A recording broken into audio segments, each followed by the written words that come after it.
Salve, pessoas! Eu prometi que eu ia acabar Prim mais uma aula, então vamos seguir com ela. Se você não viu a primeira ainda, vai ter que voltar na primeira aula. E se eu lembrar, vou colocar o card. Eu acho que eu sempre esqueço. Tá bom. Bom, a gente estava falando do algoritmo de Prim para encontrar as geradoras mínimas, né? Esse aqui é o Prim, mas eu contei lá a historinha que, na verdade, o primeiro cara que inventou foi o Wojtek Jarnik. Não se sabe muito bem por que ele não recebeu os louros, tá? Mas eu deixei os créditos aí. Então, lembrando, né, como é que é o algoritmo do Prim, rapidinho. A gente começa lá com um conjunto T, que ele tem só um vértice, né? Qualquer vértice do meu grafo G. Aí a gente escolhe uma aresta naquilo que eu chamei de fronteira, que são todos os vértices que saem de algum... Desculpa. Que são todas as arestas que saem de algum vértice que está em T e chegam em outro vértice que não está em T. Dentre essas, eu pego aquela de menor custo e adiciono, junto com o vértice da outra ponta, lá no T. Eu confesso que eu não sei o que é que foi acontecer aqui. Estou até riscando. O que é isso aqui, ó? Uma vez que você fez isso, você simplesmente vai lá, atualiza essa sua fronteira F com as arestas desse novo vértice, beleza? E aí você faz isso até o tamanho do seu conjunto T ser igual ao tamanho do conjunto G. Ou seja, eu cobri o grafo inteiro. Beleza? É isso. Tá, mas como é que eu implemento, né? Se eu levar ao pé da letra o algoritmo, isso aqui é interessante porque PA tem um pouco disso, né? A gente está analisando os algoritmos, etc, né? E aí a gente só fala sobre algoritmos em alto nível e tudo mais. E aí a gente fala muito pouco sobre implementação, até porque a gente quer ser agnóstico à implementação. A gente quer que vocês aprendam a projetar algoritmos. Então, se eu pegar simplesmente o algoritmo que estava no slide anterior, eu posso pensar o seguinte aí para implementar, né? Para cada vértice, eu olho ali as arestas que saem dele e adiciono numa lista L. Esse daqui é um passo essencial para eu fazer a tal atualização da fronteira F. E aí, quando eu vou colocando essas arestas ali, eu vou ter que escolher o próximo vértice a entrar na F. Como é que eu faço isso? Depende de como eu implementei isso que eu falei até agora. Eu percorro a lista se eu não fiz ela ordenada. Então, toda vez que eu tenho que procurar um vértice, eu vou lá e percorro essa lista toda para achar o vértice de menor custo da aresta, certo? Então, eu fui lá, coloquei a aresta na lista, percorri a lista, procurei a de menor valor, menor peso e uso ela. Se eu mantive essa lista ordenada, eu não preciso percorrer ela. Eu consigo acessar de algumas outras formas. Potencialmente eu percorro ela. E de toda forma também, sempre que eu tiver que inserir, eu tenho que garantir que está feita a ordenação ali. Alguma coisa parecida com insertion sort. E a pergunta que eu estava tampando é essa daqui. A gente precisa se preocupar com ciclos? E a resposta é não agora.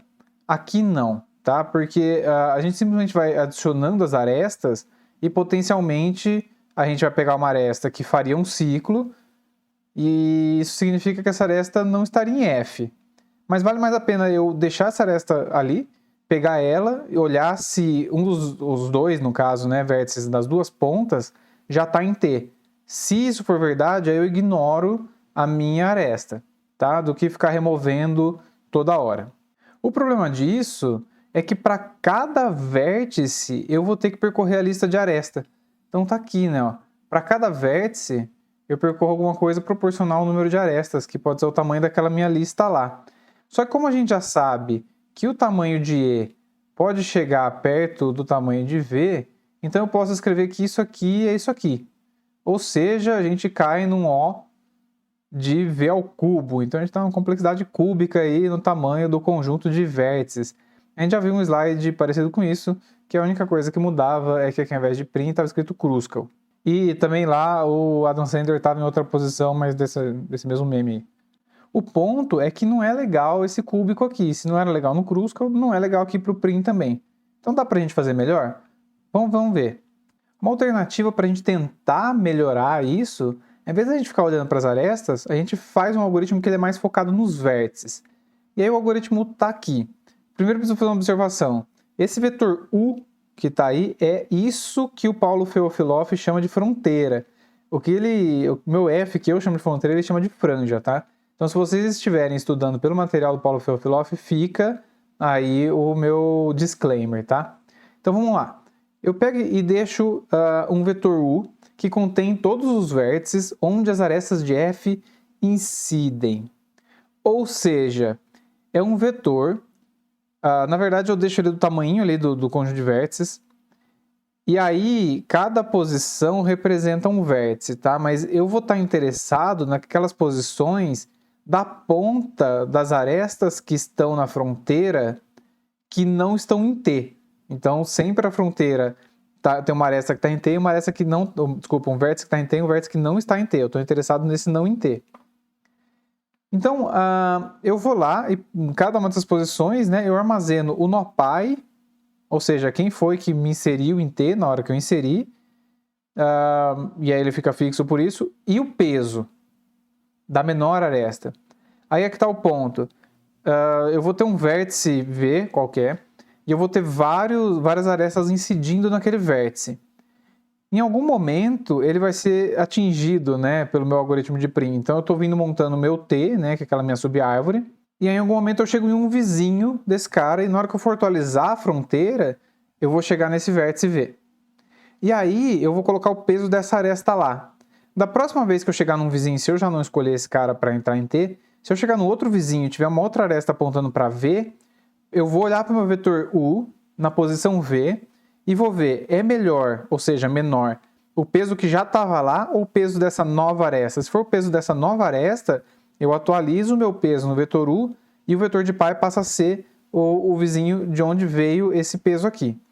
É tranquilo isso, certo? Uma vez que eu faço isso, eu consigo trocar aquela varredura da lista L dos slides para trás aí por uma varredura nesse vetor U.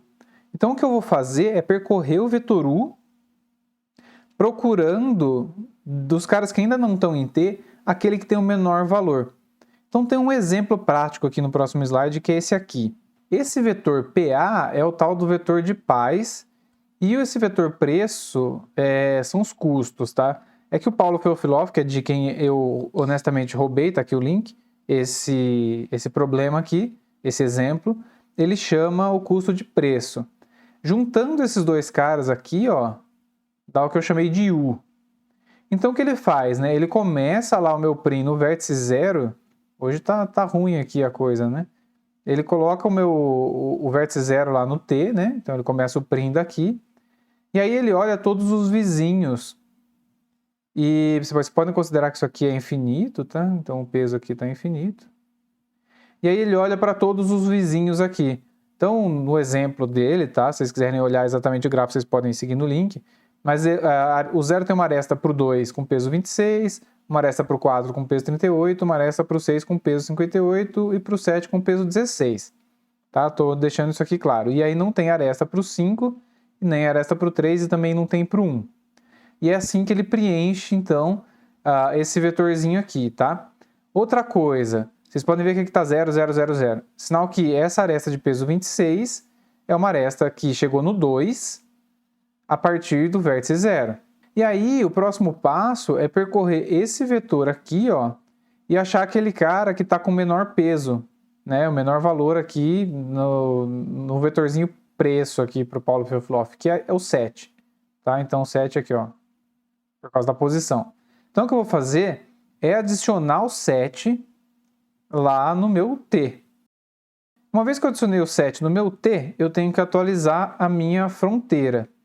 E aí, ó, pode ver que, bom, aqui surgiu um 19, significa que tem uma aresta do 7 ao 1 com peso 19, tanto é que ele colocou o pai aqui.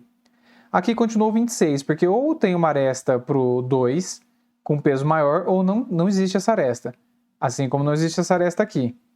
E aí, ele muda também aqui, né? Esse peso 37 para o 4, esse peso 28 aqui para o 5, e aí, então ele colocou o pai aqui, ó. A aresta de peso 37 lá veio do 7, de 28 veio do 7, e assim por diante. Então, já deu para entender como é que ele vai fazendo, como é que ele vai construindo esses vetores, né?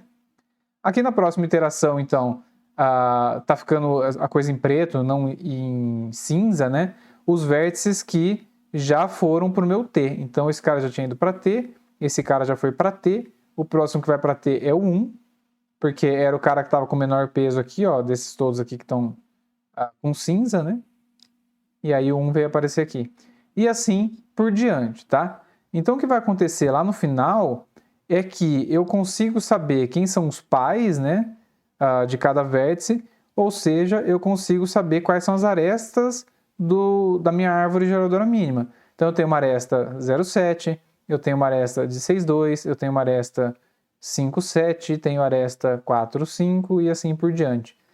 E qual que é o peso total da minha árvore, né? O peso total é a soma disso aqui, ó. Então, se eu somar tudo isso aqui, dá T. Desculpa, dá o peso total de T. Mas a ideia aqui é analisar a complexidade disso. Então, o que estava acontecendo antes é que eu varri aquela lista de tamanho E, né?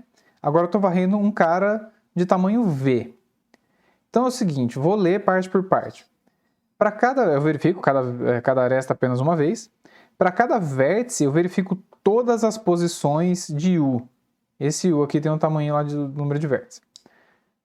Logo, eu tenho um V ao quadrado, que vem desse para cada vértice eu verifico o vetor U, e mais esse E aqui, que tem a ver com verificar cada aresta uma e somente uma vez. Só que como eu estou falando em Big O, eu posso remover esse E daqui, porque o E ele é menor ou igual ao V quadrado. Né? Então, no pior caso, ele é igual, e aqui vai ficar 2V ao quadrado, né? Porque eu estou somando, e aí no Big O eu posso tirar. Ou seja, esse cara aqui ficou um Big O de V ao quadrado. Já é muito melhor do que eu tinha antes, que era cúbico. Mas e aí, dá para fazer melhor? Essa pergunta de dá para fazer melhor, ela é respondida pela resposta dessa pergunta que está aí. E se a gente trocar a escolha da aresta? Não mais o jeito que eu estou armazenando, se é pelas arestas ou se é pelos vértices, e sim o jeito de procurar pela aresta. Até agora eu estava falando sobre fazer uma varredura. Em todos os casos eu vou fazer uma varredura. E se eu trocar isso por uma fila de prioridades? O que vai acontecer é o seguinte, toda vez que a gente atualiza a fronteira F, a gente modifica os nós da min heap. Então eu fiz questão de colocar aqui uma min heap aqui, para falar que eu estou sempre deixando o cara de menor custo em cima lá da minha arvrinha da heap, beleza? E aí cada vértice pode ter a sua prioridade modificada. Então lembra que a operação na heap ela é Big O de log do tamanho do meu conjunto de vértices, se eu estiver armazenando os vértices. Então eu estou usando a mesma estratégia que eu acabei de mostrar agora há pouco, olhando para os vértices, só que agora trocando para uma fila de prioridades. Então eu tenho essa operação aqui para atualizar, para inserir, para remover. E aí a gente faz isso para cada aresta, e aí a gente marca ou remove, né, o vértice. Então a gente tem uma operação ali para cada aresta, então por isso que tem esse tamanho de E aqui, uma operação para cada vértice. Na hora que eu multiplico um pelo outro, eu chego nesse cara aqui, né? Porque no slide anterior, mesma coisa, eu poderia remover o V, né? Então, só para deixar claro, esse Big O aqui pode ficar Big O do tamanho do conjunto de arestas, porque esse cara aqui é de menor ordem, então eu cortaria. Bom, agora parece que foi um negócio bem melhor, né? Na verdade, isso aqui ficou parecido com o que a gente já estava gostando de ver lá no meu Kruskal, que é essa complexidade que está aqui.